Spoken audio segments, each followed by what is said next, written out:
I'm sorry to make this like racial, but there's a particular kind of white anxiety hand wringing that is about expressing like worries in a way that feels paralyzing, where it's like, okay, one, it's not a thing right now. Two, we can't worry about it. Three, it's demotivating.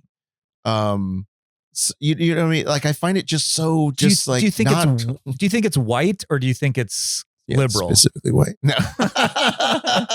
I always see class as a bigger deal than race, to be quite frank. That is a white thing to do. I'd like to begin with a fact. So deep.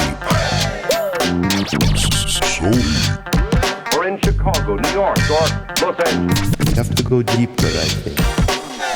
Welcome into the show. This is Deep Noodle. My name is Nathaniel August Williams. Thanks so much for listening, or if you're watching on the YouTube stream, thanks for watching. And we have a great show today. I'm really, really excited about our guest. He is a very funny actor and comedian, best known probably for portraying Jerry on the NBC sitcom Superstore. He has also appeared on Broad City, This Is Us, Pen 15, a show that I love, and I'd love to talk about that one. Adam Ruins Everything, and many others. He's also a member of the comedy ensemble Baby Wants Candy, with whom he co-wrote and performed in Thrones, a Game of Thrones musical parody. And in 2023, he debuted his solo comedy show, Chris Grace, as Scarlett Johansson at the Edinburgh Fringe Festival, which was later featured as a special on Dropout Presents. Chris Grace, thank you so much for being here. I'm wearing shoes. Yeah. The socks got some hate from the fans. But I think maybe what we'll do is we'll just we'll have all the guests not wear shoes, and then we'll sell some Deep Noodle branded socks. I mean, it's good to rage bait for engagement. So whatever pisses off your fans. I have noticed a lot of podcasts that I listen to have this arc where the audience kind of ends up hating them. Oh, interesting. For example, if you go to the Reddit subreddits for Armchair Expert, the Dax Shepard podcast. Yeah. It's almost all just complaining about how the podcast has gone downhill. Oh, really? Yeah. And that's happened with Dave Rubin. It's happened to a degree. It happened for a bit with Les Culturistas. There's this arc where, because it's parasocial, when it starts to go away from what they want, right? I mean, but also the audience has built up their success, so Yeah, well, it's what's the saying? You either die a hero or live long enough to become the villain. Yes. Yeah. So maybe there's some. Now, of that. Is that a saying, or is that just a quote from Batman? I think that's a saying. I think that's before. Yeah, okay. I think that was around before Batman, but I could be wrong about that. There's also a certain degree of audience capture. Have you heard about audience capture? I believe in audience release. Catch and release, audience capture. And release. What is audience capture? Audience capture is basically you start out doing a show, or whatever your medium is, and you start to find that your audience responds best to certain aspects of it, and you lean towards it, and you get away from stuff that you would find personally enjoy fulfilling. That is that's a challenge for all of us, right? Because in a way you're throwing things at the wall, sort of seeing what sticks. And then back in the early days of podcasting, I had a whole bunch of different podcasts, and the thing I always struggled with was what I really want to do is have a show that's just the Chris Grace show. Yeah. Where the niche is that you're just interested in what I want to talk about. Yeah. At the same time, I bought the first iPad, and I just on iTunes or whatever put this podcast up called Me, Myself, and iPad. And it's just hey, I just bought an iPad. Here's the features. Yeah. And that first episode of that podcast had 10,000 downloads. And by episode 3, I was just I've run out of things to talk about with this. I'm not an iPad expert. I don't have anything else to say. It just wasn't a passion of mine, but I certainly could have, decided, hey, I'm the iPad guy. Yeah. It's totally. the guy who does the Hot Ones thing probably at some point he definitely wants to have a different kind of media empire. Right. Because he sold it to whatever, right. He doesn't want to just be Yeah. Here's wings and hot sauces. Yeah, totally. Yeah, I find the stuff that is the most pitchable up front, the stuff that is like a great hook, has like the least longevity kind of, because it's like, when like Friends, like if you look at a sitcom, like whenever I'm Fascinated to know how Friends is going to be an example. yeah, well, here's my thesis is that every sitcom is basically 6 idiots live together, and that like. When I try to like write a story, I always title it at the beginning, 6 idiots living together. And living together can be their job. And then or the reps are like, this is the same thing you sent last month. Yeah, exactly. Yeah, none of them sold. It's weird. Yeah. But basically, it's like all the sitcoms we love it's just like, it's a family. It's a family living together, right? But that's a super soft pitch. And so you have to be like, it's a family, but it's multi-generational, and there's the grandma lives there and the kids, like you have to like find these weird ways in. And I think really it's just like you need great writing and good characters and like funny writers, but it's just going to be another family. It's like Family Guy or Everybody Loves Raymond or The Simpsons. But what's interesting though is that is so I don't disagree with you. I think you're right. Except that it's so reductive and like repetitive in terms of, hey, human beings, here's a creation that you can have. It'll be a 22-minute filmed comedy. Mm-hmm. It can be whatever you want. And then over time, we've just been like, yeah, it's all 6 dummies. Yeah. Like that was what we boiled it down to. Yeah. I mean, I'm exaggerating a little bit. There's only a little bit there, but, Seinfeld's like that. The Office is like that. Yeah. News radio, I wonder if we really went back and looked at like the Dick Van Dyke Show or Mary Tyler Moore. I wonder if it started to diverge in a way. Mm-hmm. All in the Family, the Cosby Show. I think there's obviously there are sitcoms that are not like that. There's Girls, but the kind of formula of sitcoms is that it all has to kind of reset a little bit every episode, right? Yeah, so you want there has to be kind of an excuse why they're all going to see each other every episode, why they're all going to stick around the same place, why they have interpersonal conflicts with each other. I guess you would argue a show like Barry is one that didn't reset. Yeah, totally. And then where That's would we put that in terms of and a hilarious show like The Bear? Everyone knows how funny The Bear is. Oh gosh. Yeah. But I guess I find writing sitcoms and reading like pilots and stuff, I find it really boring because I find in the first, I just wonder how much of it have we boxed ourselves into a corner where everybody has to be like, well, the boss is hard on me. Like the time that he made me dress up as a bird, blah, blah, blah, blah. Like even the joke structures are very, cut to like a shot of me and wearing feathers as gritty, as a gritty mascot. You know what I mean? Like, it feels like surely we are. Well, I think about like in pop music, how there's trends, how if you listen to the 50s, everybody's singing like this, and there's no like reason everyone needs to be like a human voice could have sung in a modern way in the 50s. Yeah. Because we're all hearing it. Like how much of the water and oxygen that we're breathing is just trends of joke writing. Yeah, for sure. Have you ever seen Marlon Brando in Cat on a Hot Tin? Or no, not Cat on a Hot Tin Roof. The one Stella, the one he's famous for. Oh, yeah, Streetcar Named Desire. Have you seen the video of that? The movie? Yes, I think a long time ago. Yeah, I was just very struck by he was really breaking a mold. I think if you look at the other actors, there's a lot of this like, what are you up to? And then he would come in and be like, he was just had such a very. I'm not going to do my Brando. But he was accused of mumbling. Yeah, but it was a very different vibe. It was a very, in comparison to what those actors were doing. I recently watched. I've seen the movie It Happened One Night twice in the last like 2 years. And I don't know why my husband and I watched it the first time, but the first time I saw it, I was like, it was fine. I don't know. It's kind of annoying, these characters, whatever. And then we started watching all of the Best Picture films in chronological order, which starts with Wings back in 19 whatever. And by the time you get to It Happened One Night, it's like, this is the most modern, hilarious comedy I have seen compared to all the things that were leading up to it. It really sticks out.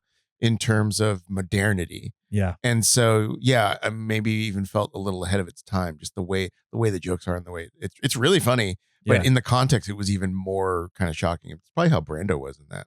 Yeah. I'm not familiar with that movie. Oh, you got to honestly. watch it. It's so good. It's it's good. Where is it? What year did it come out? Where is I it wanna in say the 40s. in the It's 40s? pretty Yeah. early. I mean, put it this way. I think the first time I saw it, it felt like a movie from the 60s, Right. but it's not. It's like it's earlier than that. And so, Yeah. Well, if you started a podcast called The Chris Gray Show, I would tune in. I've been doing it on YouTube actually. Oh, have you? So I had a thing called The Chris Gray Show for a couple of years. That was just me interviewing people. Nice. Yeah. And Sounds familiar. I played with all kinds of approaches in terms of, one thing that I find really interesting is a lot of the podcasts I like are curated interviews, like Fresh Air, Yeah. like How I Made This, like Guy Raz. My friend Dan Heath does one called What It's Like to Be, and these are a much more produced, like they have underscore, they have moments where journalistically the host steps out and says, like, Nathaniel went to this college afterwards, and then he found a challenge when he got to New York, and then it cuts into an answer of yours. You know what I mean? They're like, it's a much more packaged, like This American Lifestyle interview. Yeah. And I played with a couple times, like editing episodes that way. It's so much work, but it does produce a very palatable product for sure. and it does separate from, Six Idiots Living in a House podcasts. Yeah. But anyway, I sort of the amount of work actually made it sort of too hard for me to. Do. Well, it's a ton. Yeah. It's the video of this. The video aspect adds the video, which everybody wants. Yeah. So I've been doing. I only made 3, but since the election, I've made 3 YouTube episodes called The Chris Gray Show. That is just me ranting into the camera. So this is going to be more, and I have to think about how much do I want to go down this path, because audience capture. Yep. This is a proven niche, which is like the Tim Dillon show. Yeah. On the even bigger scale, Joe Rogan, which is like just a person interviewing people, but kind of being just having thoughts about the world. Which is that the whole comparison at the beginning was like, that's the 6 idiots in a room. Like for podcasts, it's just like it's the Joe Rogan show, it's the Chris Gray show, it's the whoever, the Dak Shepard. It's just like it is Lex Friedman. Friedman. It's your personality, and that's the draw. People like you, they like the way you. So then the challenge is, how much what do I want to say about things in the world? Yeah, and at the same time, I'm trying to be a comedian and actor. So like, am I also trying to be, does my podcast do I also want to say things about Gaza, and try to audition for things, and you know what I mean? Yeah. But then, I mean, I argue with myself about these things a lot. Same time, I think, well, I'm a stand-up comic too. And maybe it's weird for a stand-up comic to not have an opinion about Gaza in these times. Maybe if things were going great, I could just do comedy about, more observational, trivial things, but also, lots of weird stuff is happening right now. Yeah. We haven't gotten very political. I mean, this show is very young. I think you're the 5th episode. Yeah. I think you're gonna be the 5th. So we haven't gotten political, and I've been thinking, like, is that, at a certain point, it feels like things in the world get so big that it is sort of weird to not talk about that stuff. But at the same time, you also sometimes people just want a place where they don't have to deal with all that. You know what I mean? Where you kind of want to escape for a little bit. I guess the thing is, like, I don't, my husband the other day, because I'm working on a work in progress show for Edinburgh Fringe this year.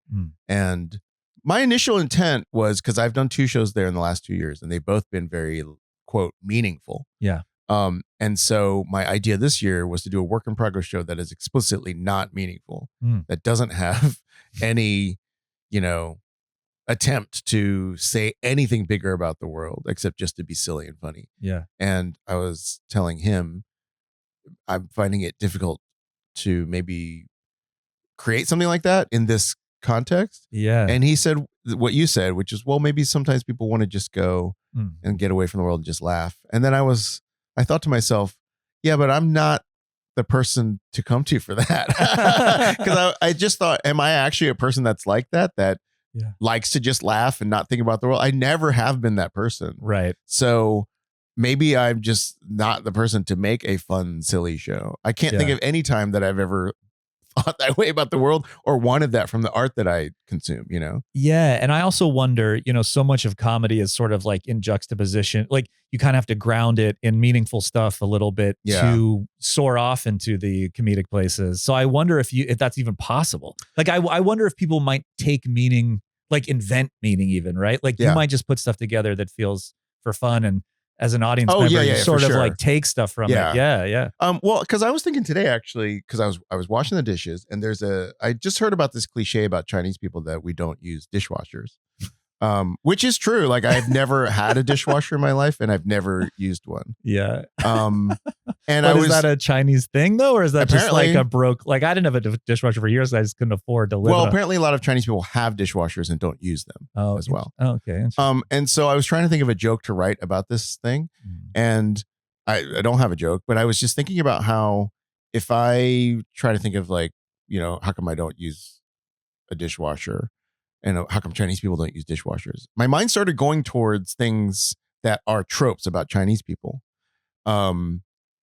And I don't know, maybe it's like not hardworking enough or whatever. The dishwasher doesn't have a degree or whatever. And all the tropes I was moving towards, I realized were things that I don't really think. Yeah. But I think that you could deploy them in a joke to get a laugh because they would hit somebody's assumptions. Yeah. And you would connect a previous assumption about Chinese people with this premise. Sure. And sort of the collision of that would make people laugh. Yeah. And I was thinking about how those jokes are not ones that I sort of instinctively write. And I almost wonder, when you're saying like it might not be possible, I almost wonder if my aversion to those jokes has to do with that a lot of times when you're making these sort of A to C surprise type jokes, the premises that you're working off of reinforce things that I don't think are true about the world, but they're things that are baked into people's psyche so that you can play off of them to get a laugh. Yeah. And so maybe it's easier if you are a person that's never been subject to those assumptions to just think it's all funny to like reinforce them. Yeah. Like if the punchline has to do with, Chinese people never use dishwashers because like we're bad with machinery because we're bad drivers, or you know what I mean?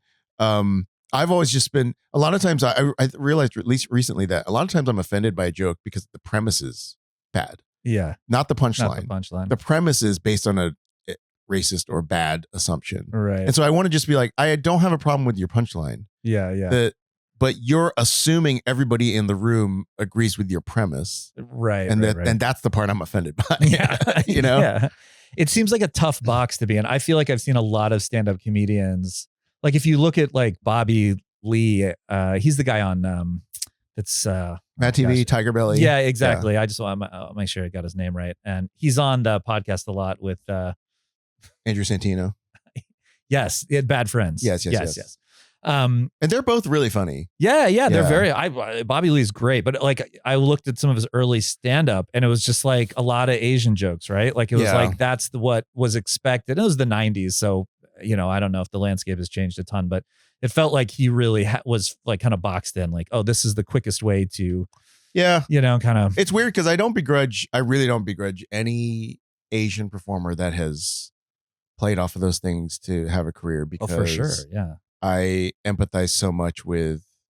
Also, it's so weird because sometimes it is funny to play into those things.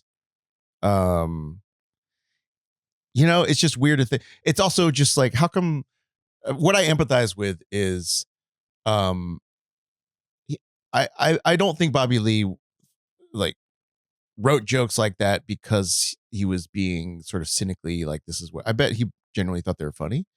And it is annoying that then we also have to be subject to our social responsibility for just making some jokes. And are we also furthering bad stereotypes? Like on the subreddit, on the Asian American subreddit, there is a very common thing where somebody like Bobby Lee or Dr. Ken I'm sure at some point I'll be subject to this, where we get labeled as sort of betraying other Asian people because we took advantage of these things, you know? Yeah, right. But also we had to pay the forwarding bills. a negative. Yeah, yeah. I don't know. Well, your show kind of touches on this, some of those Yeah. themes a little bit. Yeah, Chris Grace's Scarlett Johansson. Mostly on the struggle. Yeah. And also the extra pressures put into, and it's so funny because because we're in Los Angeles. Let me give the exact address. And yes, please dox me. What's interesting is in our LA bubble, we can talk about this stuff and have these what you would consider like proper for discourse around these issues in LA. And then you can just watch like a New York podcast between two like stand-ups. They use the R word. Sometimes they use the N word. Yeah. Like white guys. And you're just like, wow, it's so, the bubbles are so different. Interesting. Now, are these like, because I felt like there was a pretty strong degree of sort of liberal bubbling in New York where they wouldn't do that. Are you hearing? Not in stand-up. Not in stand-up. No, I was at a a comedy festival in Houston, and a friend of mine, she is from Toronto, and she came out of a show, one of the festival shows, and she said, wow, I'm really surprised the comic before me used the R word. And I thought that is so sweet that you think that East Coast comics are not using, or mothership comics from Texas aren't using the R word in their sets. Yeah. Out here, if you did a stand-up set at the Lyric, the Elysian, Dynasty, UCB, I think that people would be like not react well to that. Yeah, like you'd lose some audience. I haven't done stuff at the Comedy Store out here, but I think if you said it at the Stand in New York, I don't think the audience would like be up in arms about it. Interesting. I mean, I went to a queer open mic in Brooklyn 4 years ago, maybe. And the Brooklyn trans and non-binary stand-up comics were making jokes about how gay LA was. They were a couple. I just remember two of them had jokes about how we care too much about pronouns out here. And I was like, holy shit, this is the queer mic in New York. And they think that we're too gay. Too gay. Yeah. Interesting.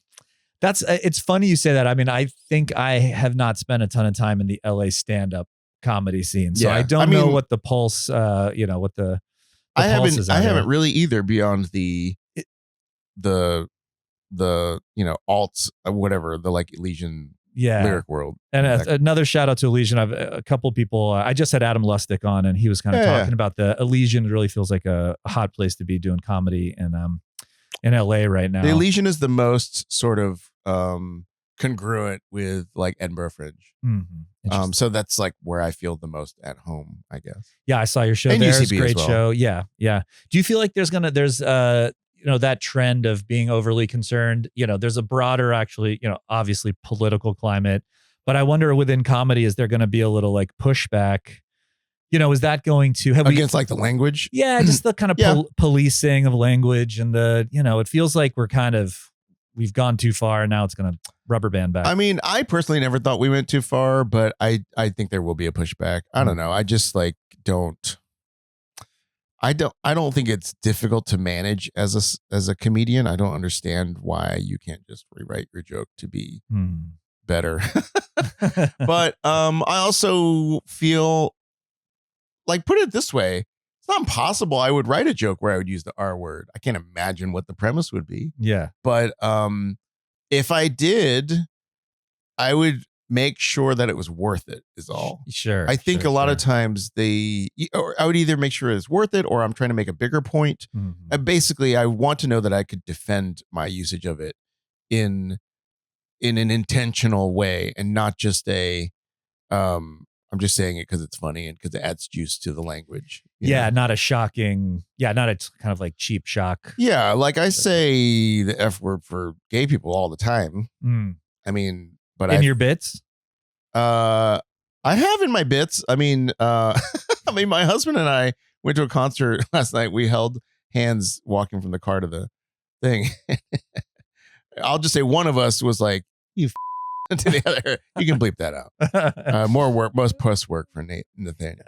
Yeah, But, more post work. Yeah. Um, Well, the AI do that. well, you know what I mean? Like, so, but I mean, that's us using our own word, you know? Yeah. Right. I haven't really said it. I probably have said it in a bit of my own. I've definitely said it. Yeah, I've definitely said it before, but all of those, I'm just like, I get to use it. It's fine. Yeah. I've sucked enough dick to use it. But yeah, I don't know. In terms of language, I think on one hand, I think maybe there's too much to police. I think that we can think about people's genuine intentions. Oh, I mean, here's my personal crusade. Genuine intention seems like a big one. Here's my personal. Well, one, the problem with genuine intentions is then the defense often makes it worse. So then you go, Yeah. Hey, I don't know if you should. Hey, just to let you know, when you use that word, it bothered me because of blah blah blah. And then when the person's reaction is like, oh, so now I'm blah blah, blah, you know, there's a defense that sort of gives it away. You're like, okay, maybe our person should think about your language. Yeah. But my personal crusade is that I think this may be our only way forward, is that we have to figure out how to get along with people that we agree with 88%. Yeah, for sure. And not require that we agree 100% with them. Yeah. Because your instinct is to argue with that person about the 12% that you don't agree with. And also, I think it's like, how can we be on the same page with so many things, but you don't see this last little bit? Then now I hate you and I'm cutting you out of my life. Yeah. You know. I think, I don't know if this is everyone in the country right now, but I spend a lot of time on text chains with people that are, you know, we agree about everything. And, you know, there's just this like, can you believe this is happening? And it's like, you know, it's horrible. I guess I'm just getting tired of everyone like hand wringing and complaining and like, we're not doing anything. Oh, yeah. I mean, and it's just like, and also like, I don't know who you're trying to convince. Like everyone already agrees with you. Like we all see all the. I mean, you've also worked a lot with political efforts. Yeah. I am. What I'm saying is most of this is your fault. Yeah, we failed, I will say, in a lot of the things we tried. And this is actually what I mean. Like, even if I come on a podcast where you're thinking, oh, maybe we won't talk about political things, I end up talking about political things because I just care about them, right? So it's just one of the things. But I am actually very tired of white people dooming. Yeah. Because one, y'all need to get used to working from behind, you know? Yeah. I know y'all have now lost 2 big elections, but I grew up in Texas and my first vote was in North Carolina when I was trying to get Jesse Helms. And we lost that one. Yeah. You know, I've had we don't all get to grow up every single time we vote. You know, we were putting in a different groundbreaking demographic that changes the world, you know? Yeah. And also I do kind of think it's annoying that when gay people got to get married and when there's a lot more, so whatever you like to think, there's a lot more racial equity than there was 30, 40 years ago. Yeah, definitely. That coincidentally around the same time, white people are either like, basically white people are like dismantling society right when that's happening. Yeah. You know, I did see somebody theorize that a lot of what's happened is still just a trauma response to Obama being elected. Interesting. Like that was just so offensive to them. Right. That they'd rather just destroy they just want to like flip the entire You're right. Yeah. chessboard off, you know, in response. Right. But to the point, your point is that I just find it demoralizing. I just find it like very exhausting. Yeah. And I do think there's not a ton we can do right now as a regular citizen. 100%. I could send money to. Yeah. You can call your congressman. You can send money. I could send a fax or I could go leave a voicemail or whatever. Yeah. I'm actually very disincentivized right now to give money to them. For sure. I thought it was very annoying after the election, 2 days after election, to get more text fundraising messages. Yeah. Because what you're saying when you say that we failed, just want to emphasize that you did. Yeah. one thing I think that everybody needs to examine, and I'm not sure the answer to this, but the entire mechanism failed. Yeah. So the Democrats raised way more money than Trump did. They had way more field operations. They had way more.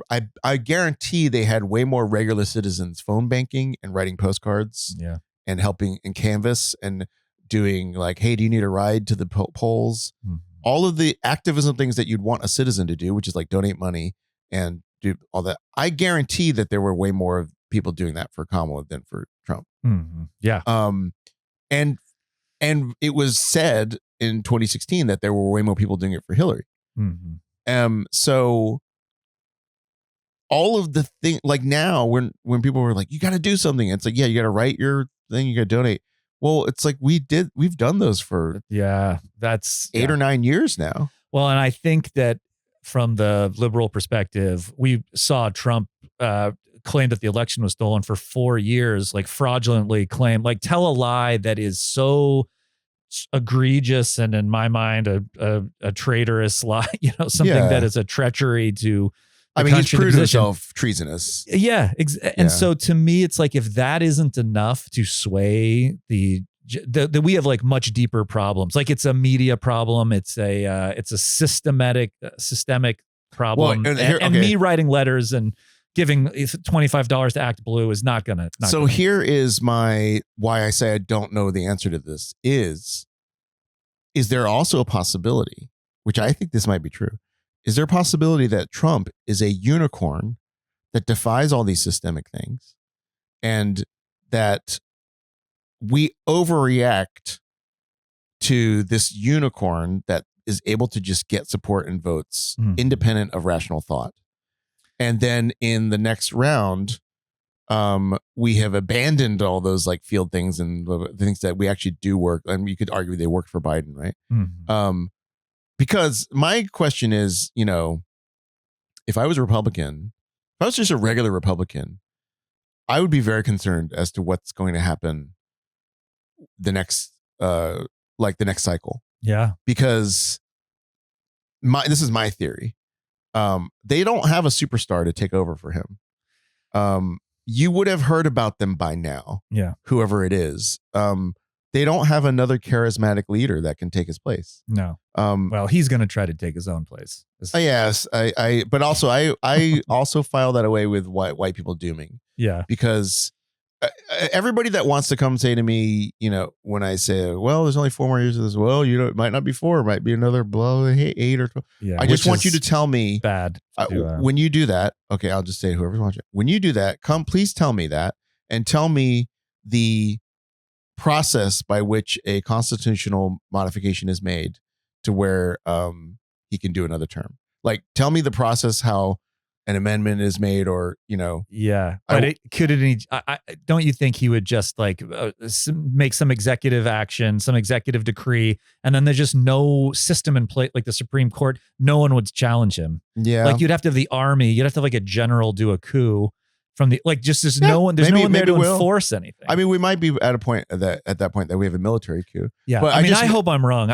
My hope is that this is an overreaction and that this is a huge stress test on our system, and that this will it feels dark now, but it will somehow lead to a stronger, more robust system. I wouldn't bet on that. It could be a weaker, less robust system, but I just think that I guess my point is like it's not functional to think that way now anyway. Like, what is it? For sure. I guess there's a particular, I'm sorry to make this like racial, but there's a particular kind of white anxiety hand wringing that is about expressing like worries in a way that feels paralyzing, where it's like, okay, but like 1, it's not a thing right now. 2, we can't worry about it. 3, it's demotivating. So, you know what I mean? Like, I find it just so do you think it's white, or do you think it's liberal? Specifically white. No.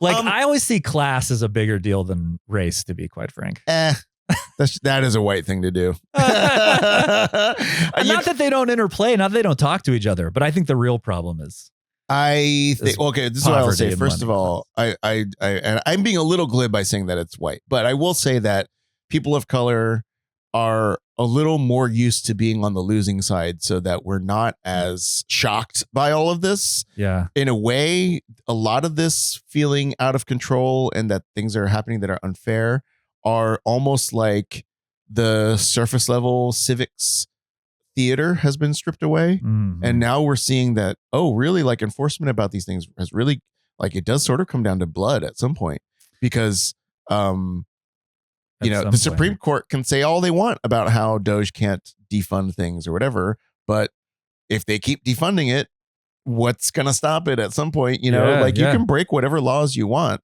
and then the police will come get you. You don't have to comply with the police. Yeah. And at some point they have to like put a bullet in you, it's like really weird, like how we're sort of just cooperating with all these laws. Yeah. Yes. And now they're just like, yeah, we're not going to cooperate. Right. But as far as like the thing about the class race thing is just that, I think there are some studies to like support this, but basically there are instances where even if you get people into a different class, when we talk about like intersectionality, like somebody that's black and middle class will still have a disproportionate number of disadvantages, even if they make more money than a white family. There are still like racial things baked into us, and I think that I guess the other thing I would say is that Trump getting elected, I think, shows that a lot of poor white people don't see class in that way. They don't see him as like a rich person that isn't on their side because he's not of their class. Like they don't. Yeah, care. but I think they see him as a rich person who is on their side and who's going to help, who knows how to make them. Well, I'm rich. saying they're not. I think they see him as one of them who's made it. I think that class dynamic doesn't, even if it was true, it doesn't seem to work. Like I feel like I think like since Marx has been, or was like, basically if you're poor in one country and there's poor people in another country, like you should unite with them because you're in the same class, you should both think about like overthrowing the people that oppress you. Right. Yeah. And it just like never works that way. It's always just like, I'm poor from this country, I still fucking hate you, like your soccer team beat ours. Yeah. Yeah. There's someone wrote a thing about racism as a way to keep poor people fighting amongst each other, where it's like, instead of looking at the rich people who are oppressing you, look at the other races and blame them for stealing your jobs. So blame the other races. You could put xenophobia there too, right? But I would argue that America is so built on racism that it might just be baked into the core of how this country was built, like literally built by black people that were stolen from their homes, that it might just be like part of the fabric in a way. But I mean, it's also, they're clearly like intertwined. So I also think like separating one or the other is like not that useful either, because you have to talk about all of it at once. Yeah. Yeah. I will bristle a bit when 2015, 2016 era Bernie supporters will say that class is more important than race, because Bernie himself was a person who often put class as a more important issue than race and proved himself to be racially tone deaf in a lot of ways. That I was just like that, where I had a Bernie sign in my yard, and then like just gradually over time I just lost trust in his ability to speak to matters beyond like wealth inequality. Like he has his like wheelhouse, and I think Bernie was super important for moving the Overton window about like universal basic income and like small donor contributions to politics and stuff like that, and like this kind of grassroots stuff. And so I think he, in the grand scope of things, he will prove to have been very, very important to giving a voice to like left issues. But I never saw him as like a functional candidate. He did this like editorial meeting with the Daily News back in the day, and it was him and Hillary, and they both did, hey, sit down with our editorial board, we're going to talk about what would you do about unemployment, what would you do about foreign policy, what would you do.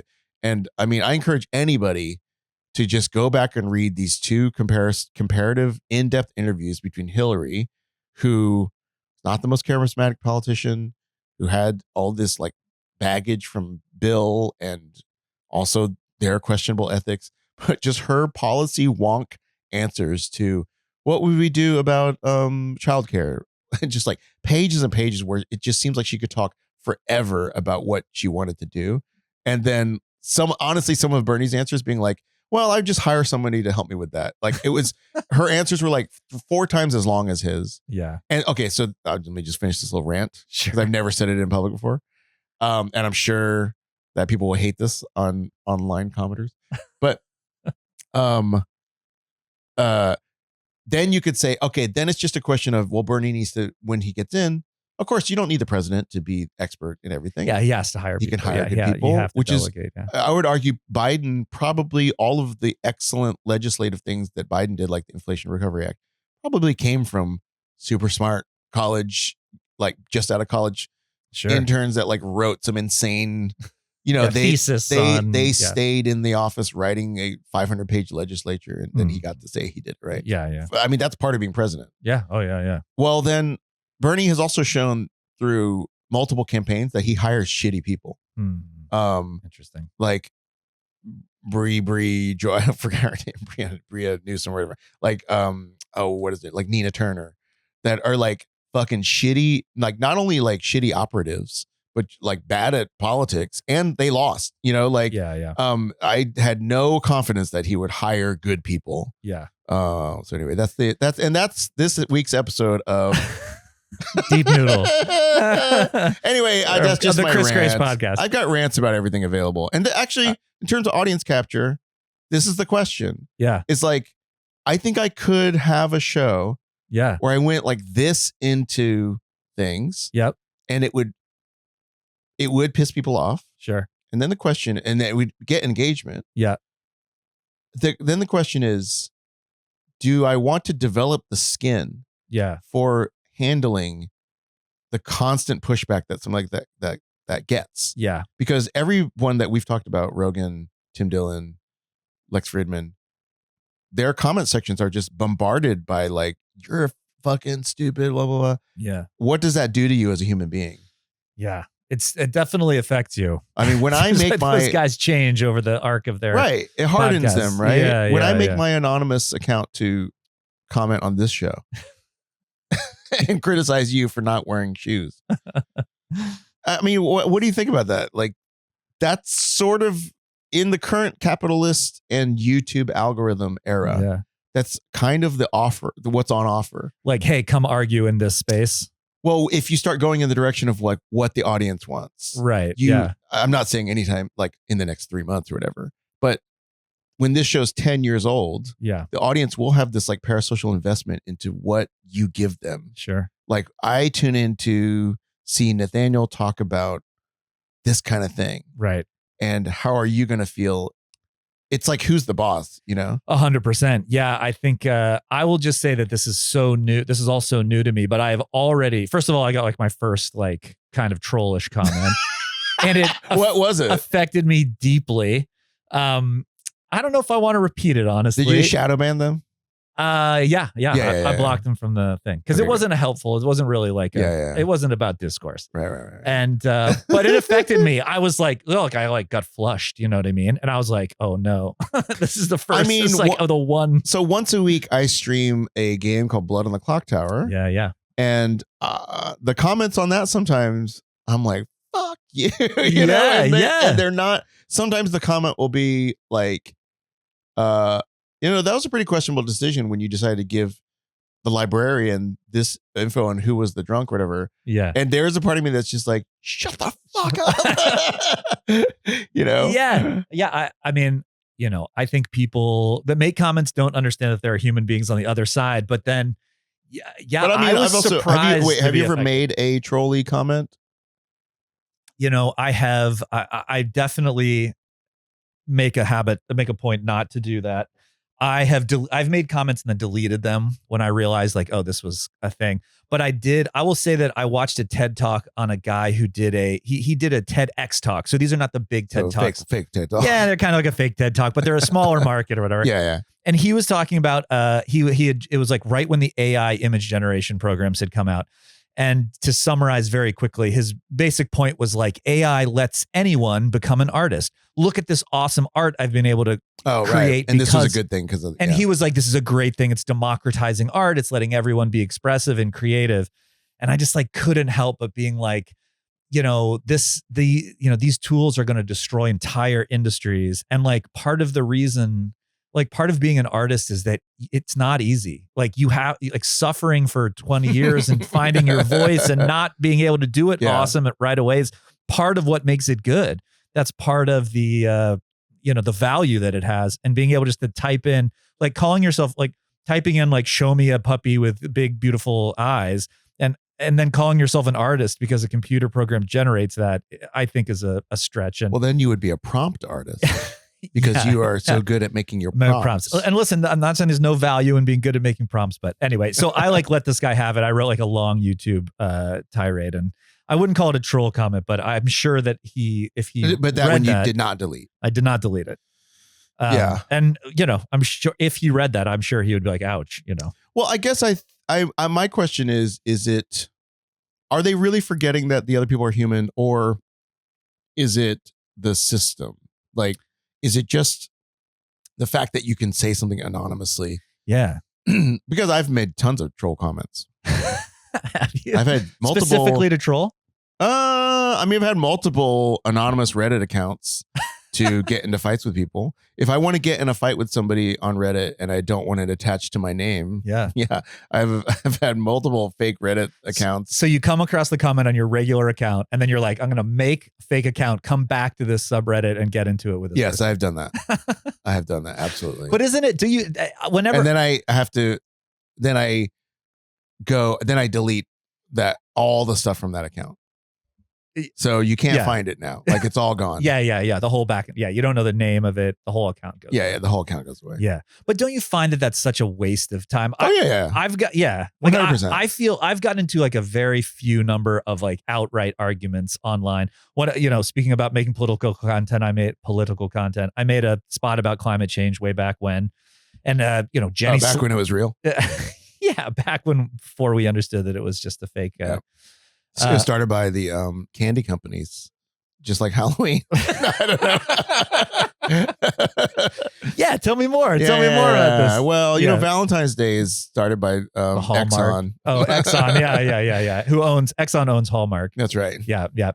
Anyway, some guy got into it on YouTube, and this was the thing I was posted for a client, anyway. And I just got into this thing, and it just like, it makes my face burn. That's the only way I can describe it. I just like, you get so wrapped up in it.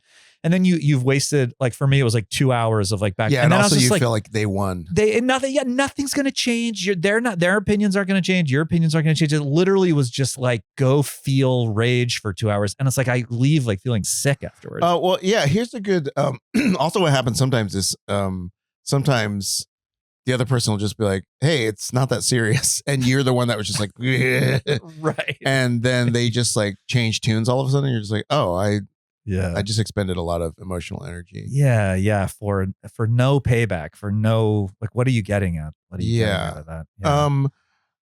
Yeah. Here's a question that is related to comedy, which is I made a TikTok making fun of RFK Jr.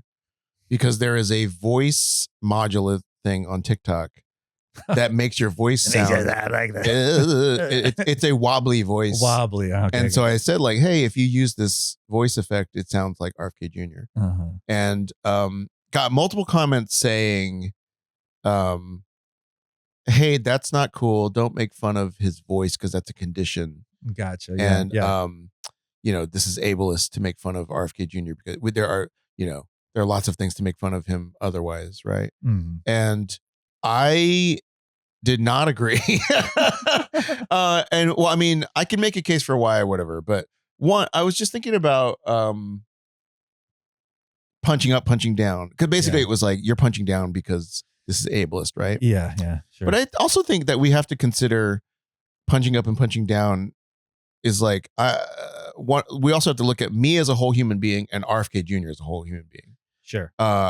There's no world where I'm punching down on RFK Jr. Mm-hmm. And then the question is the fact that you're making fun of someone's voice, does that make other people who have that condition? Yeah. Are you punching down Right. versus other people? Yeah. Right. Yeah. And I actually think this is harder to math out than people think it is, because what you were talking before about, like, is there going to be pushback to these things? Do we end up with this web of like, well, it's punching up because he's, the Secretary of Health, punching down because it's ableist. It's punching up because he's white. It's punching up because he's straight. Yeah. But then the great thing was that I did some research on his actual condition, and his vocal condition, one of the potential contributing factors to getting this is measles, mumps, and rubella. Oh, the things he doesn't want to vaccinate. The things he doesn't want to vaccinate. And I was like, fuck him. I will make fun of this all day.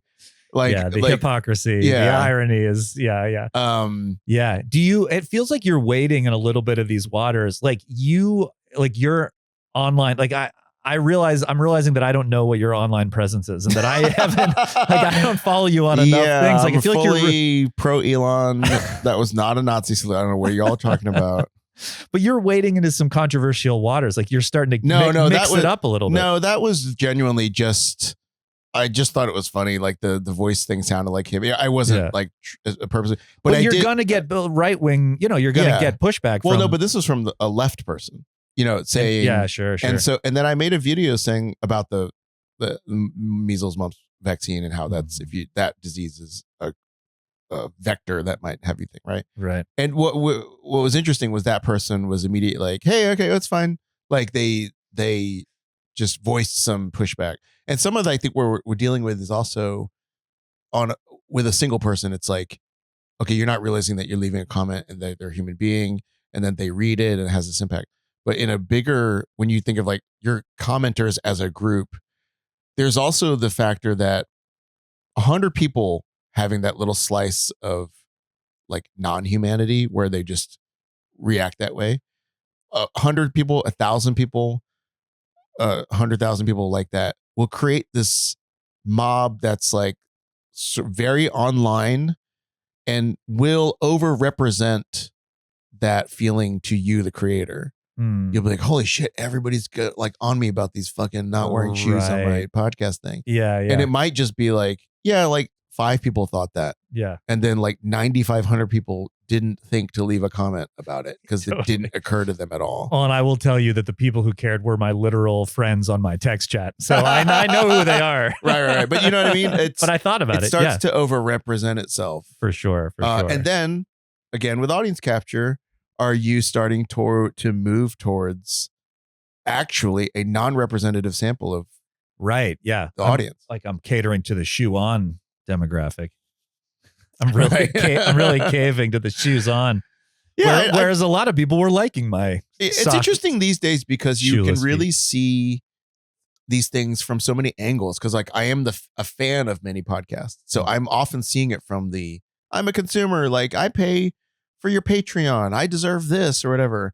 And then you'll also be like, probably if you don't already, we'll have a Patreon for this show at some point. Sure. And then you'll be like on the other side, trying to think of like what to create for your audience. Yeah. It's so. You have a Patreon, right? I do have a Patreon. Yeah. And is it for Blood on the Clock Tower stuff, or is it for your social? What's it?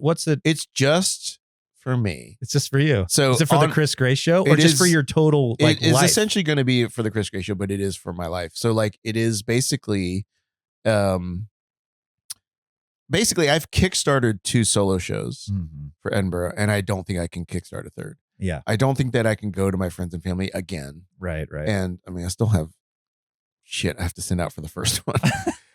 Does anyone really expect to get it? Don't start a Kickstarter. You get a fair amount of money. You have to pay taxes on it. Which is crazy. I mean, they don't tell you that. It's not that it's crazy. It's just that, okay. Yeah. Artists aren't best with money. Yeah. So you are like, man, all these people gave me all this money. Yeah. And then it's a donation. When tax time comes around, you're like, oh, that was income. Yeah. I should have actually set aside 40% of that, But 40%. You're in a high tax bracket, I guess. I mean, I don't know. Yeah. My husband does the taxes. All I know is like last year he was like, "Hey, you need to give me some money for the taxes we have." Yeah. Do you guys file jointly? Yes. Yeah. It gets a little confusing for sure. I don't understand any of it. Yeah. My wife makes a lot more money than me. And so I'm always like, well, do I owe any? Like, I have a lot of deductions. I wish you would take like a 50s male Suburban. Like, well, I mean, I'm the one that clears out the toilet when it gets clogged. Yeah, no, I've been wifed. I've been wifed up a little bit. Yeah. It's weird. I've never been with someone who made like a significant more amount of money more than me. I was always the one. I either made like the same or more, and it affects the relationship. I mean, it is like, it's not really. It's not invisible. Just like internally, I feel like, the other less than. Yeah. I mean, it's something we all talk about. Yeah. No, you just is that baked in like, misogyny? Do you think? Yeah, I think so. I just think it's weird to be on the other side of it. I think you're supposed to be the breadwinner. Yeah, I'm supposed to be the breadwinner. Yeah, and I'm sort of like, I don't say I feel like. Why is that? Why is that a phrase, by the way? Breadwinner? Yeah. Were there contests back in the day?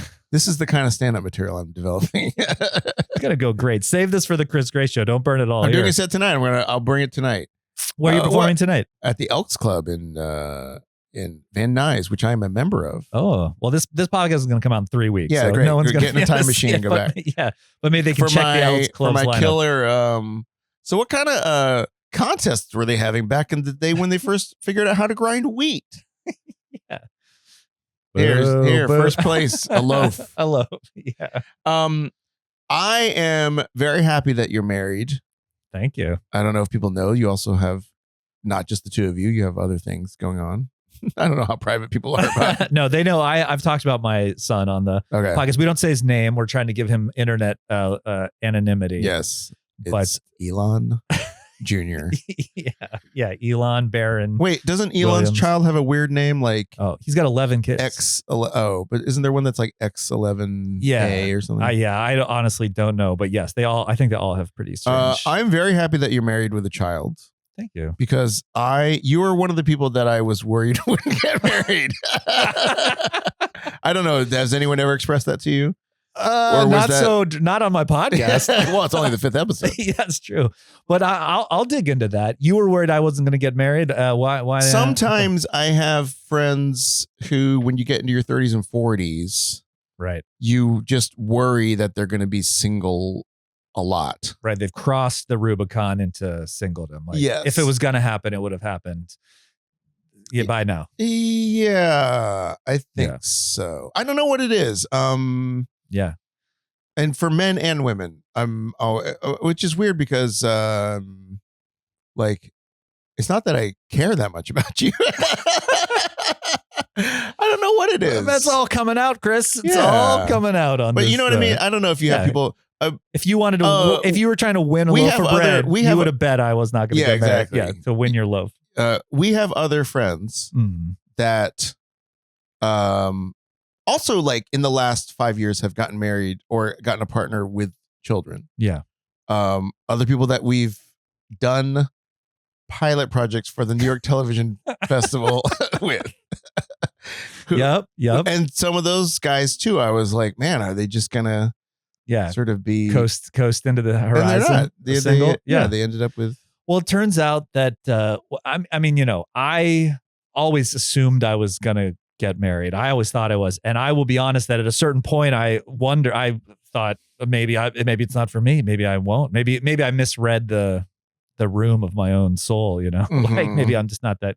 So I think that's totally valid. But since then, are you like, oh no, I should have. Like, I love being married. Yeah. I love having a family. I think it's great. My wife and I. Your wife, not so much. Yeah, exactly. She's like, I got this ball and chain. I'm making so much more money than this guy. I know. I go on all these vacations. We met each other in middle school, so we've known each other for a long time. Ohio, yeah. Okay. And we were friends all through high school, and then we kind of went our own separate ways and then reconnected. So for me, I was always very afraid of commitment, but it was always about finding the right person. And I really felt like I had found the right person. And so that made every it a lot easier. woman you dated, you were like, how much money do you make? Not enough. Not enough. Listen, I've dated some very. Daddy's got to coast for a little while. You know what I'm saying? Chris, thank you so much for being on the podcast. Sure. Was that the end? No. Yeah. No, I think it's, I wanted to have kids. I wanted to be married. And I was just, I was afraid of commitment a little bit. And I was worried about finding the right person. And it became a little clearer. And, I felt like, I dedicated some of my life to it. I felt like I kind of dated like professionally. With intention. Yeah. I was like, I got to figure this out. I got to figure out like, who I'm really compatible with. By the way, I was recently, speaking of dating, able to get on the dating app Raya. Yes, I've been rejected from Raya. So once, Raya is a dating app for celebrities now. Nice. And rich people. And now I don't really have any.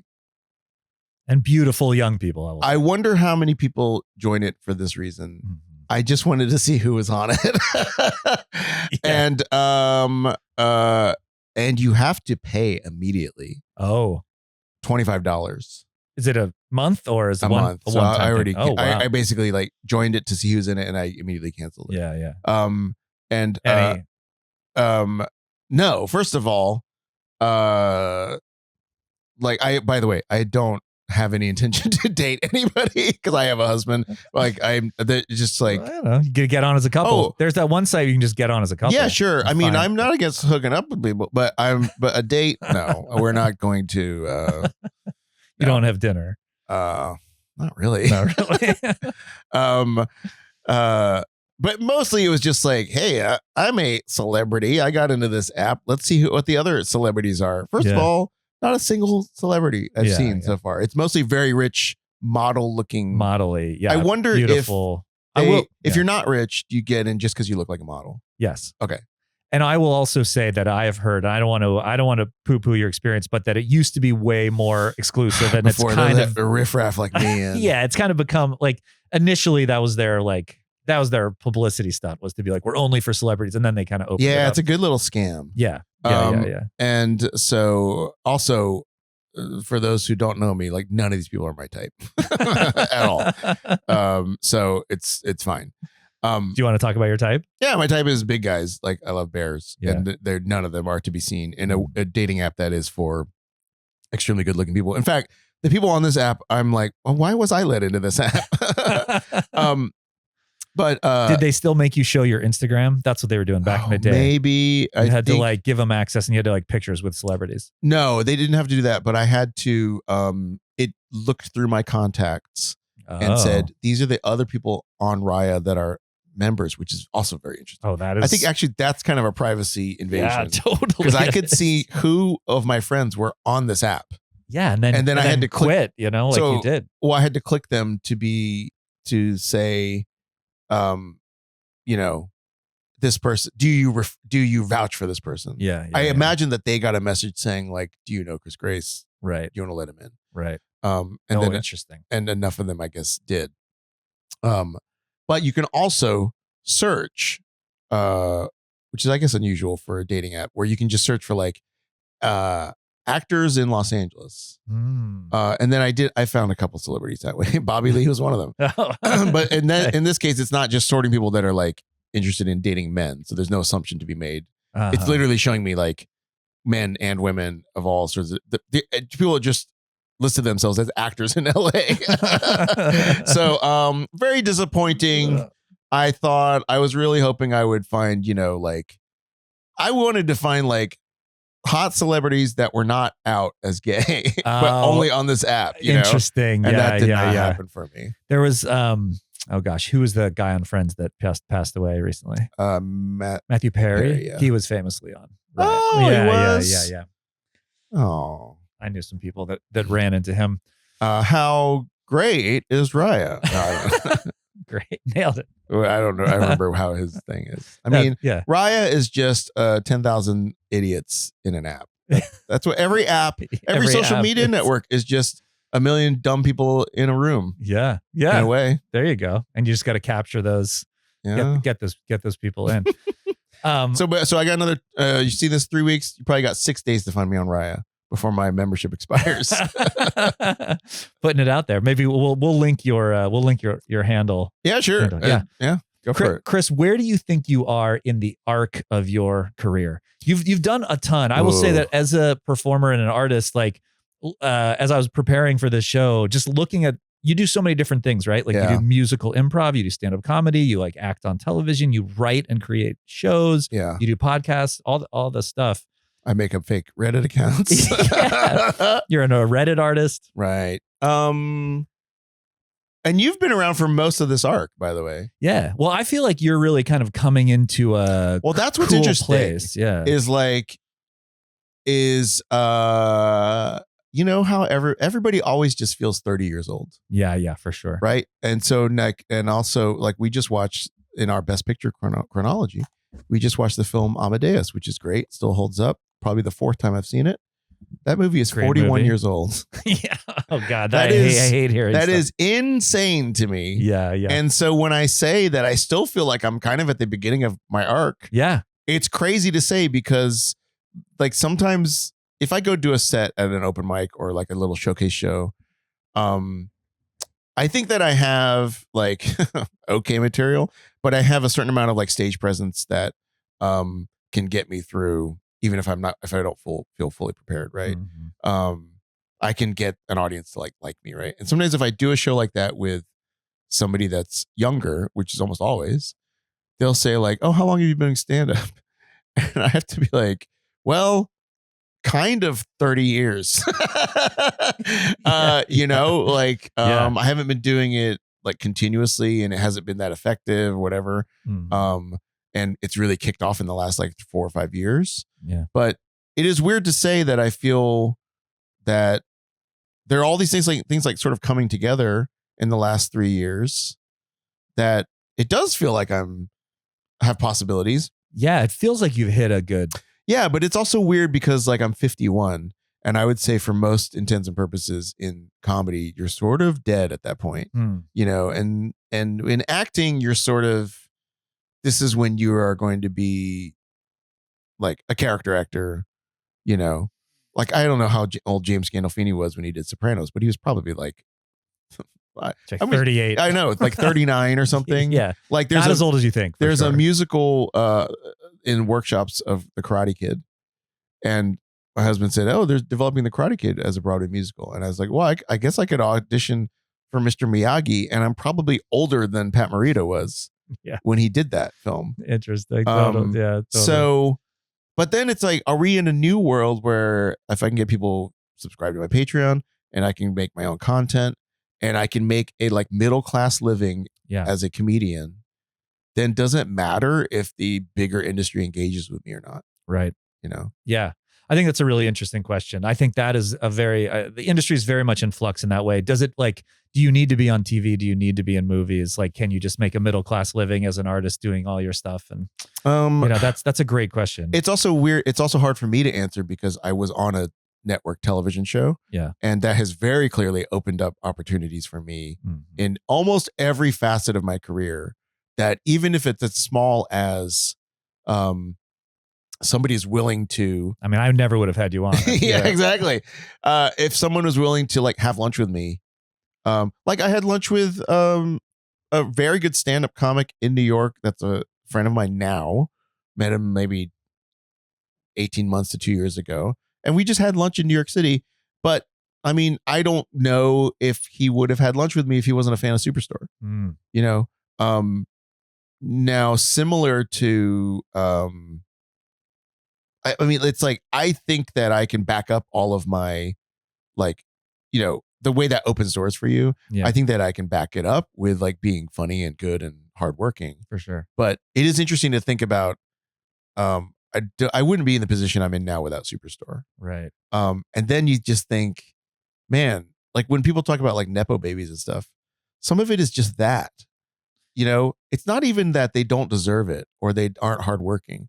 It's just recognizing that because your uncle was friends with the guy who wrote Jaws, you got to have lunch with that guy. And then he looked at your short film You know, it's like and gave you a job as the second AD or Right. whatever, and from there and on, then it's not even that you got some huge advantage by being the PA or the second AD, but you got to be on a set and recognize how it works. yeah. So that when you got that 2-line part on a sitcom, you felt of the world right Yeah. when you walked in. Yeah. That's a huge advantage Yeah. compared to somebody who gets their first co-star role, like literally doesn't know where Crafty is Yeah. or what to do. Yeah.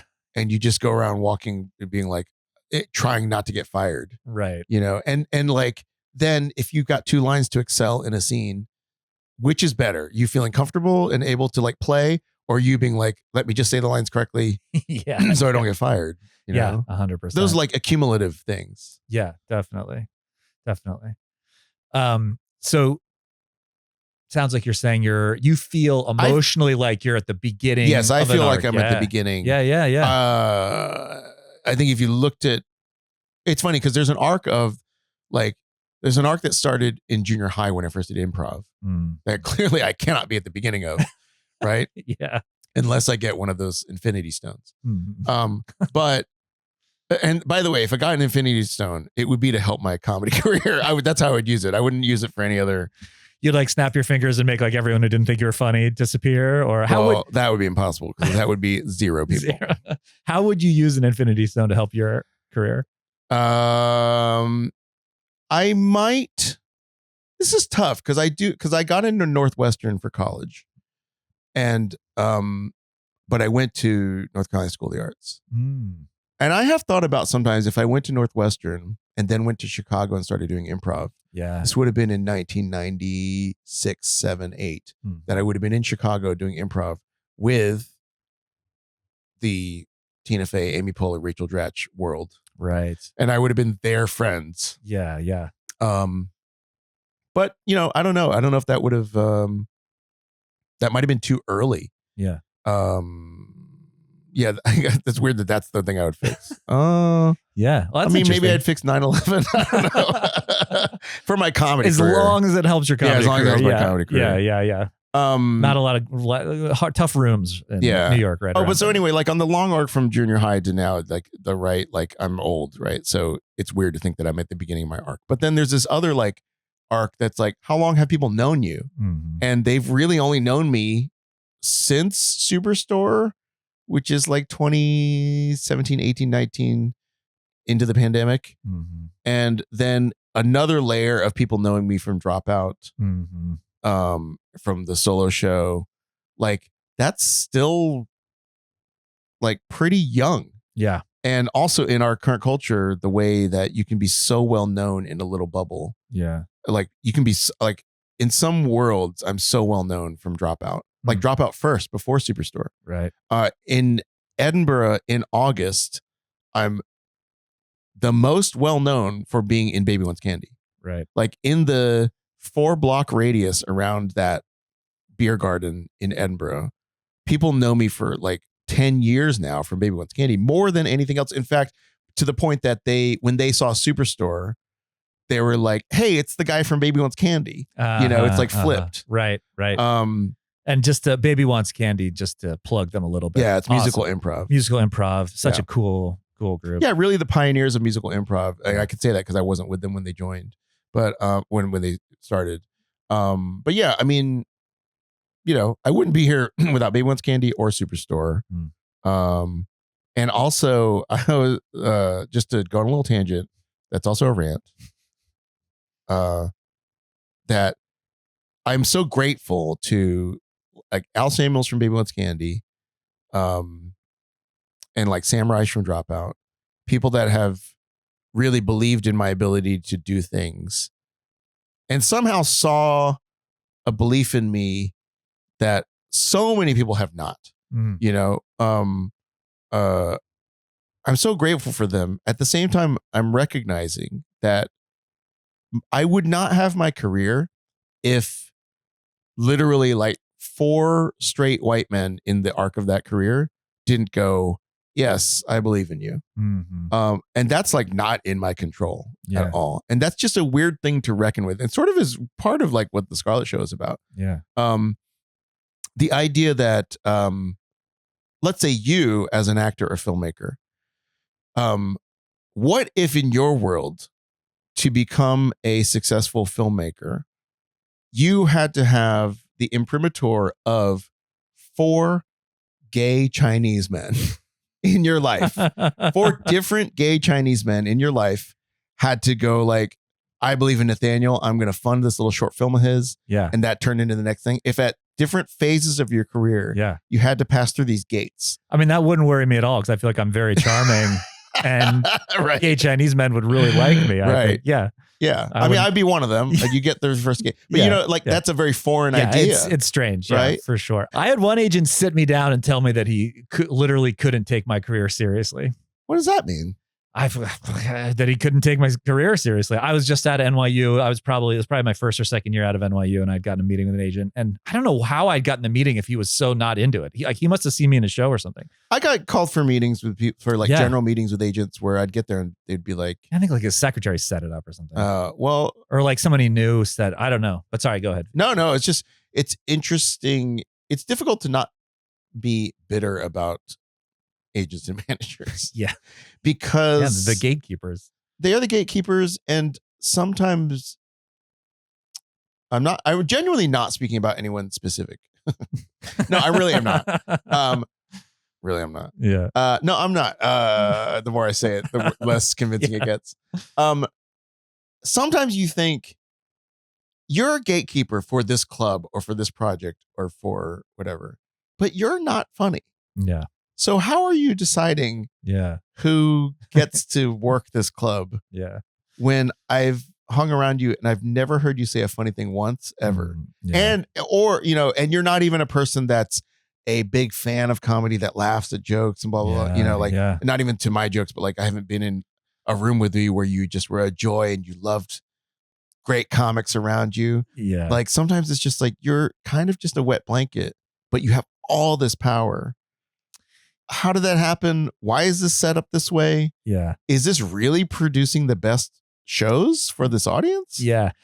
I will say that for a long time, I just assumed that everyone like that was like, oh, I went to business school and I wanted to be a record executive, but I couldn't get a job. And so I got a job at a casting agency and then I became a casting director. And it's just like the chips fell into place for people like that.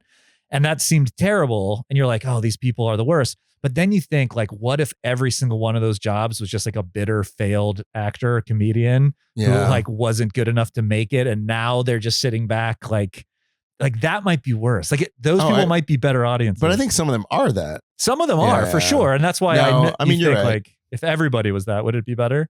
I don't know. No, I don't think it'd be better. And of course, I'm not speaking about anybody that I've ever worked with or want to work with. Yeah. Chris, what do you think? Do you have any conspiracy theories? Do you have any like weird conspiracy theories you believe in? I don't really. I do believe in the idea that you can't really think about the government being incompetent and a shadow Illuminati at the same time. Yeah. Those two ideas don't work together. Mm-hmm. Either they're just, and what I believe is the government is just a bunch of people, civil servants trying to do their best in these bureaucracies that are much bigger than them, that have existed way longer than them. I've worked in a like state government bureaucracy once before, and there is only so much you can buck against the system. And then you're just like, whatever, I just have to fill in this form this way. Everybody knows it's stupid. Everybody knows this is going to take me 45 minutes to fill in this form when I could just pick up the phone and call them and tell them, but they require that I fill in this form. And like that multiplied across the system means that the organization just does not work as well as it could. Yeah. But because a government agency isn't subject to like the market, the open market, they don't have to be like super efficient. There's no like private IRS that's going to beat the IRS, Yeah. And so, but also there's certainly some industries where we don't want the free market to determine who is going to put out fires in a suburb. Right. Yeah. So I tend to lean more towards the government is filled with a bunch of like not even hard, just like people in jobs, and some of them suck at their jobs, just like every other company you've ever fucking worked for. Yeah. But a friend of mine recently was like, we were at an improv show, and he said, "Oh, I think I know that I know this guy from before because we were in the same society at Yale together." And I was like, "Ha, skull and bones, right?" As a joke, he said, "Ha ha ha." That was a text. I count that as a laugh. Yeah. And then I was like, "Oh, if I made another joke," this is what I think comedians use Google and Chat GPT for. What are the other references I could have made?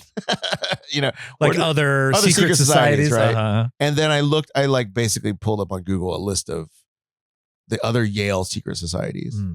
And it is so Illuminati sounding, like the names of them. Yeah. And then I just started thinking about the idea of like, you could probably only get into one because of your dad or whatever. Right. Yeah. And then it's like, there are these structures where people are trying to create a cabal of decision makers behind the scenes. Yeah. So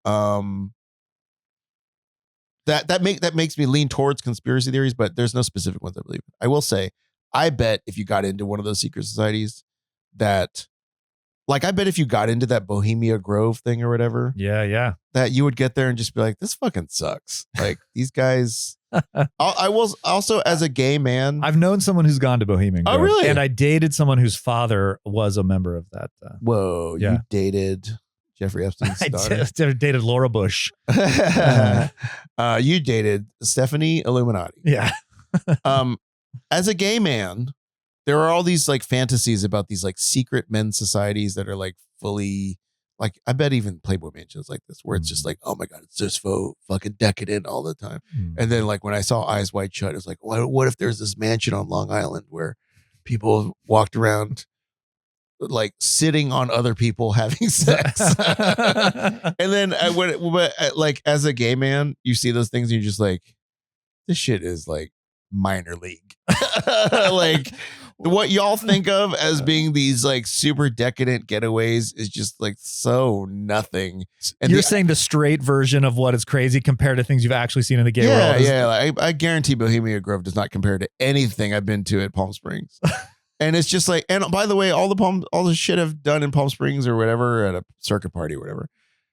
In the end, like all this stuff happens. And then at the end, people aren't like, now let's figure out how to screw poor people out of their mortgages or whatever, you know? Yeah. I just think that a lot of that is, I wouldn't be surprised if you got into one of these secret groups and you're just like, God, this like, I thought the catering would be better, or, you know, I thought I'd be able to like check in at this hotel and just immediately have sex from Thursday to Monday in between meetings about like setting the price of commodities in the farm market or something. Yeah. I'm basically imagining like trading places, like being on that train and trading places is what I'm imagining. What's the, so here's I've never been to an orgy, and I'm just like, what is the, what's the moment? I feel like there'd be some weird social moments. There'd be some weird social interactions. There's some, etiquette that would be, you might not know. Like if you're just like, two people are having this sex. Is why if you were a Nepo baby and you had been introduced to this culture, you were on set already, you'd be comfortable from day one. Like how do you cross that line? Yeah, like two people are boning and you're like, well, I'd like to be a part of that. And you just kind of saddle up and you're like, excuse me, do you mind if I join? Or you're just like, no, you just go. You just like, well, but are they ever like, oh, not you? You know what I mean? Oh yeah, all the time. Oh, really? Oh yeah. And then you've just got to be cool with that. You're like, I think if I got rejected once, I'd be like, I can't continue on. I think you get used to it. And I think that maybe is good training for show business. I mean, I got rejected at auditions a lot. But I think there's a different language of consent at like things like that, where they're like, if anybody's being candid at these events, there is not a like, pardon me, do you have any Grey Poupon type elements of, can I get there? Can I get in there? Yeah. But there is a language of, I'm not forcing myself into the situation. I might just like gently, inveigle myself. And then if is that a thing? Is that a word? That's a word. That's a real word? Yeah, inveigle. Inveigle? And it means what it feels like. Oh, it's like, it's kind slide of like, in there. And then let's say you're trying to slide in there and I just go like you're trying to do it. And then I just go, thanks. Yeah, I'm good. I'm thanks, good. but no thanks. Yeah. Yeah. That happens all the time. That's very common. Just like, Gotcha. Yeah. hey. Or I mean, less optimal is you go, I'm just taking a little break right now. Because then you have to like walk around as if you're taking a break. As if you're taking a break. Because you can't be like, I'm just taking a little break. Yeah. And then immediately start fucking somebody else right next to you. That's now that is the height of rudeness. That's bad. That's bad etiquette. Yeah. Yeah. But yeah, I don't know why. Like, I think that it just becomes a more, maybe because it's more direct or something. Like, have you seen the movie Caligula? I've seen parts of it. Have you seen the orgy scene in Caligula? I don't think so. Okay. I think I've seen a part where a guy like, is this in Caligula? They like tied a guy's dick so he couldn't pee. That might have been Inside Out 2 that I was watching. Yeah. Yeah. Ice Age. In the straight world, do you think guys would appreciate rougher to get directly rejected? Mm. But in the dynamics of either people you've just met or friends or larger groups, would it be more useful to like sort of very quickly know they're not interested in me? Like, I made a move, not interested. Mm. And so I don't have to spend weeks wondering. Right. You're saying not at an orgy, just in dating life. In dating life in general. Okay. Like my impression from pop culture and stories from friends is that it's more common in the straight world to try to like play the game of like figuring out where to take the relationship. I think that's a thing you do when you're young. I think that's sort of an amateur move. Like if you've got as before, you did say you professionally dated for a while. Yeah, exactly. I think that's a young man's game. Like if you've got a best friend and you have a big crush on her and you like you're wooing her over the course of a year and you're just like, does she even know I exist? Right. Like you're 22. You know? Right. Yeah. I think you get over that. Like no one's got time for that after 28. So after 28, you can be more direct about, hey, I am interested in having kids. Yeah. Well, I just think you can read the signs. You've been friend zoned enough and you have friend zoned others and you're just like, well, I guess get what this is. People that are into you, you both like, it happens pretty quick. Also in the gay world, I wonder if in the gay world the friend zone exists. It might not. Because also not uncommon in the gay world is, of course, consent can always be given or withdrawn, retracted. Yeah. I don't know if that's the right word. Yeah. But also consent can be like not given, and then years later, all of a sudden given, and you're like, what the fuck? Like, yeah. Like, where were you? Multiple times of just like, you were never what is going on? And you'd be like, okay, let's do it. Yeah. Maybe they saw you. Maybe saw me on Superstore. Exactly. Oh, I mean, that is not a non-zero fact. 100%. Like I know for a fact that people in every part of my life, including gay men, career, all that stuff, have paid more attention to me because they like, I think because maybe in the end, I'm like not trying to be like cliched about like living in capitalism, but like your value is raised. Yeah. So then your value is raised and then you become more attractive. For sure. Yeah. Which is like really annoying. Totally. I find this annoying about everything about when we say like I'm at the beginning of my career, right? Or in this terms of arc, which is, so Alex Samuels believed in me. Sam Reich has believed in me. But what I find annoying about it is that like the work that I've done with them was no different than the work I did for other people. Mm-hmm. I would say in the last 3 years, people have really enjoyed my stand-up comedy way more than they did before. Mm-hmm. And I am not significantly funnier than I was. Look, you've known me, 20 years probably. Yeah. You haven't gotten funnier at all. Yeah. I was going to say I was funny from the beginning. But you know what I mean? It's not like there's some arc where I was trying to go to the Olympics in the 100-meter dash and I'm in high school and I'm running a 10.4. And people are like, that's really good, actually. Like you go to college and you're going to get down into the 9s at some point and then you'll compete. It's like, I've been running a 9.8. That's ambitious. 9.9, let's say, competitive comedy career for 25 years. Yeah. And so it's sometimes it's just interesting, all the externalities that like, that comedy ability plus being on a television show equals greater opportunities. And it's very nice. it's like kind of obvious, right? But it's frustrating to live in. Yeah, 100%. Yeah, you're not in control a lot of your. That's what it is there's so much stuff out of your control. Yeah. And that you didn't realize was out of your control the first 10 years when you were like, why is nothing? Yeah. I mean, just like not being given opportunities, I think is a very hard part of this business. You're very dependent on other people for. I was in a project that I helped in its nascent periods, and then it moved on. It became I'll just frame it. It's like basically I helped like readings and like a short film version. Mhm. And then it became a film. And when it became the film, when they had told me they were going to put me like work with me in the film, they didn't.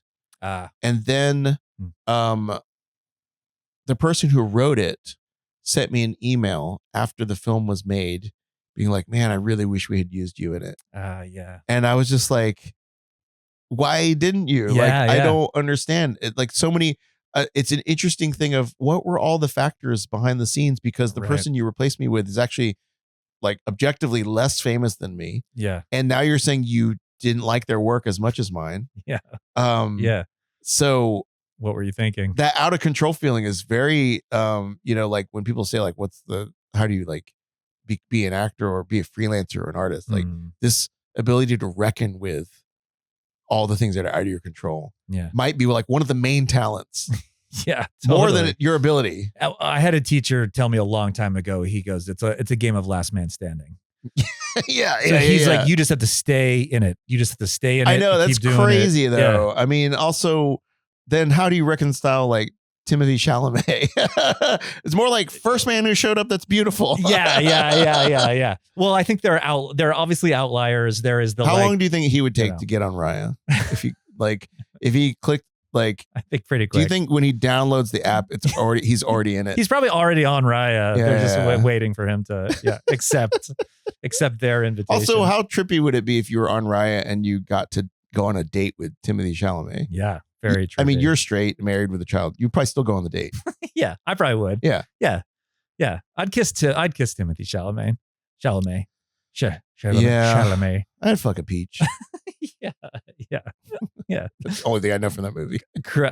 Is that the warmest color? Or no, not Blue's warmest color, but Blue's warmest color. Wait, no, what was he in? He was in the Call Me by Your Name. Yes. I did not see that, unfortunately. I only know him from Dune, and that's the only. That's the only thing you know him from? No. Okay.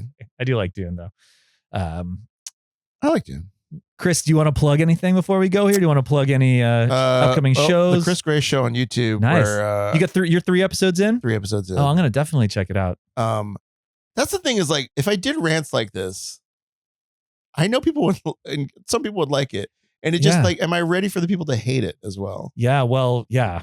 And you have to, like what next episode of this probably will go back to being funny. Yeah. You've been kind of funny. Well, but also, part of it is I know that you also care about a lot of this stuff. What stuff? Like, you do care about the bigger world, right? Oh, yeah. Like our friend Rob Stern, who is very funny. Who's been on the show.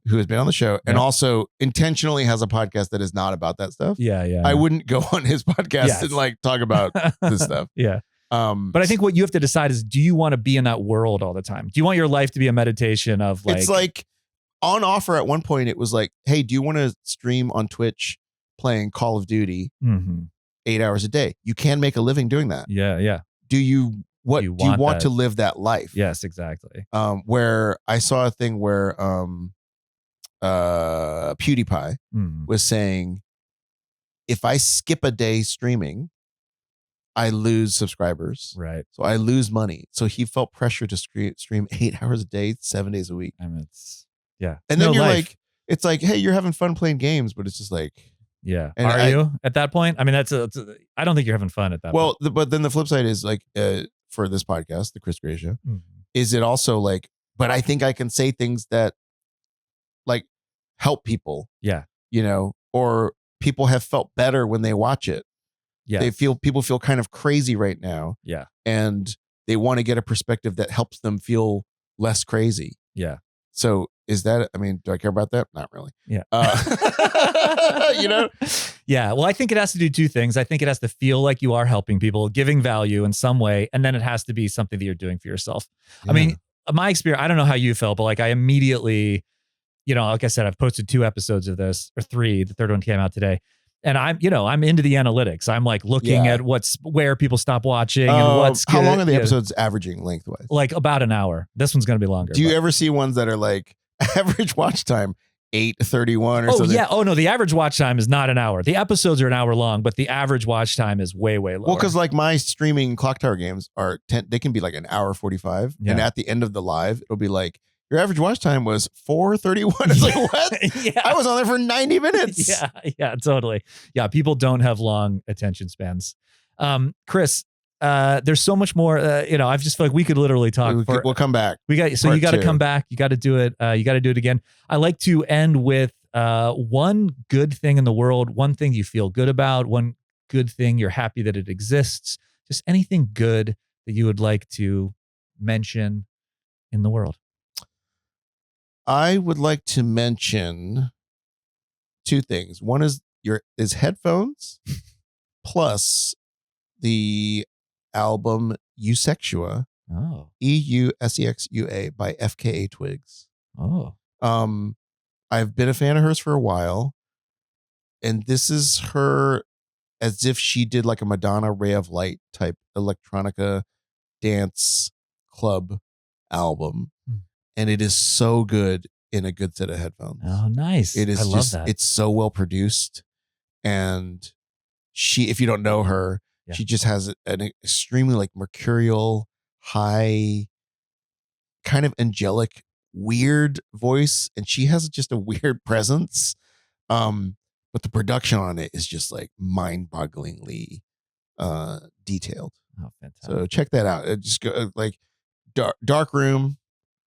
Do a little whatever you like, whatever you druggies do, and put it on. It's so good. Yeah, I love it. Chris Grace, thank you so much for coming on the show. Hey, it was fantastic, and finally just making sure you're married with a kid. I'd like to begin with a fact. So deep. So deep.